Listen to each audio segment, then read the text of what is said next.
औज़ु बिल्लाहि मिनश शैतानिर्रजीम बिस्मिल्लाहिर्रहमानिर्रहीम। अस्सलामु अलैकुम मेरे भाई और दोस्तों, मैं हकीम उमर फ़ारूक साहिवाल से आज मैं आपको बाल उगाने वाला तरीका बताऊंगा, नुस्खा बताऊंगा। किसी भाई या बहन के सर पे चोट लग जाए या जल जाए या दाढ़ी में या कहीं भी आप बाल उगाना चाहें, आपके सर के बाल उड़ गए हैं, यानी कि अक्सर लोग गंजा हो जाते हैं और बाल उगाना चाहते हैं वो, तो उनके लिए मैं नहायत ही मुजर्रब और मुफीद नुस्खा लेके आया हूँ। वो सिर्फ़ दो चीज़ें हैं।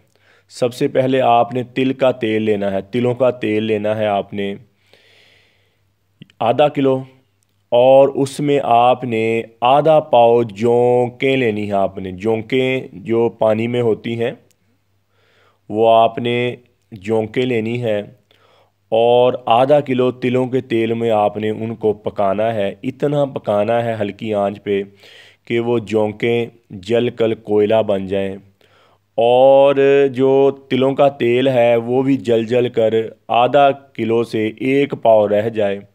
तो फिर आपने वो जौंकें जो कोयला बन गई थी तेल में, उनको उसी तेल में पीस लेना है।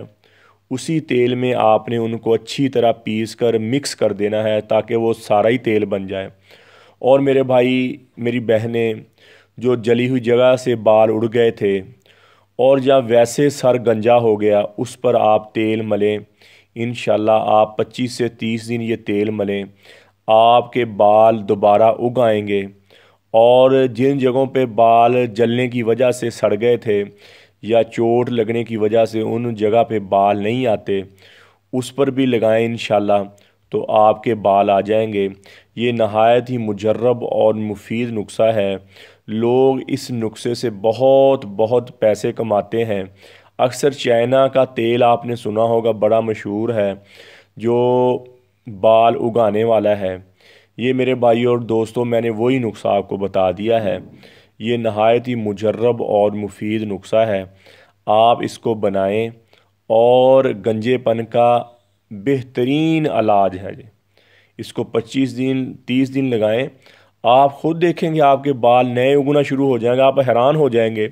ये इतना मुजर्रब नुस्खा है। तो मेरे भाई और दोस्तों, सवाब की नीयत से शेयर भी करें, लाइक भी करें, और हमारे चैनल हकीम उमर फ़ारूक टीवी को आप सब्सक्राइब भी करें यूट्यूब पर जाकर, और घंटी का बटन दबाना बिल्कुल हरगिज़ ना भूलें। जज़ाकल्लाह। अस्सलामु अलैकुम।